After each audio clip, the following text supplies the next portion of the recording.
What comes to mind when you think of Disney? Is it a movie? Is it a TV show? Maybe it's a cuisine, or maybe it's just your childhood. Whatever the case may be, it is quite evident that Disney has had a significant impact on us, on many of us, and I'm sure will continue to do so for future generations to come. There is, however, one aspect of Disney that I want to cover, and it's the movie The Princess and the Frog. So essentially what the movie is about, the origins of that movie, or the origins behind that movie, as in the culture and the origins of that culture, along with the cuisine and the music, that's what I'll be covering today.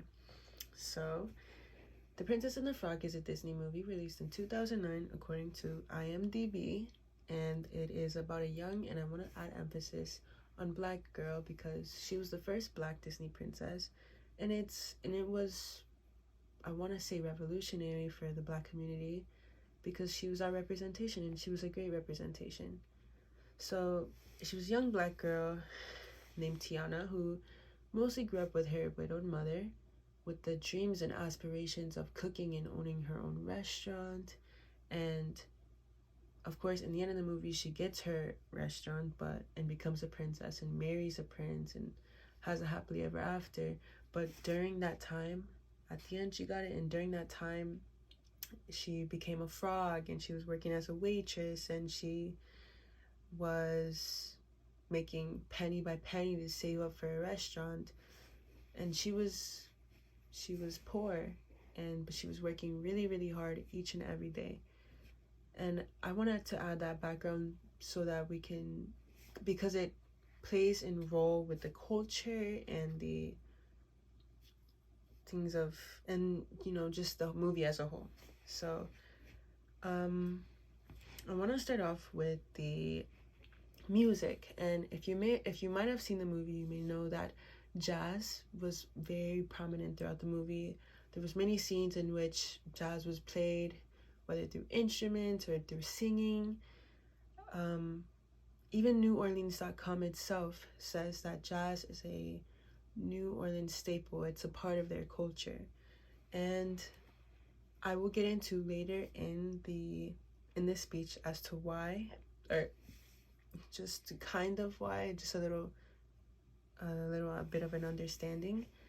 But there is a specific scene that stands out to me, and it is the scene where an alligator named Otis plays jazz music with his trumpet, which is a typical jazz instrument, or instrument used for jazz. And it stands out because it's a peculiar scene that adds emphasis on jazz, and it's important in establishing the culture of this movie.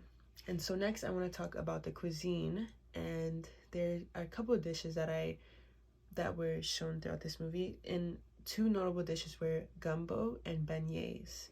So the first thing about gumbo is when Tiana was cooking with her late father when she was a little girl, and she made the gumbo just right and told the neighborhood, "Hey everybody, I made gumbo," and everyone in the neighborhood came out and enjoyed gumbo with her. And it's important in establishing, it is important in establishing the culture for this movie, and as it shows the importance that in the popularity that gumbo has in the New Orleans community, because New Orleans, if I might not have mentioned, is where the movie takes place.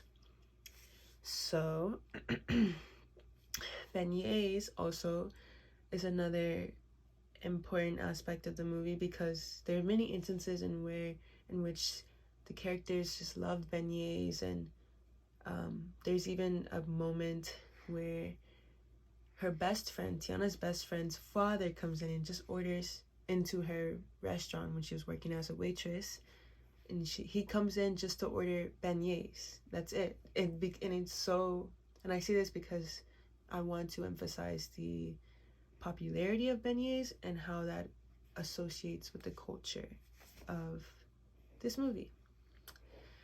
So the music is what we covered, along with the cuisine, is important in establishing the New Orleans culture.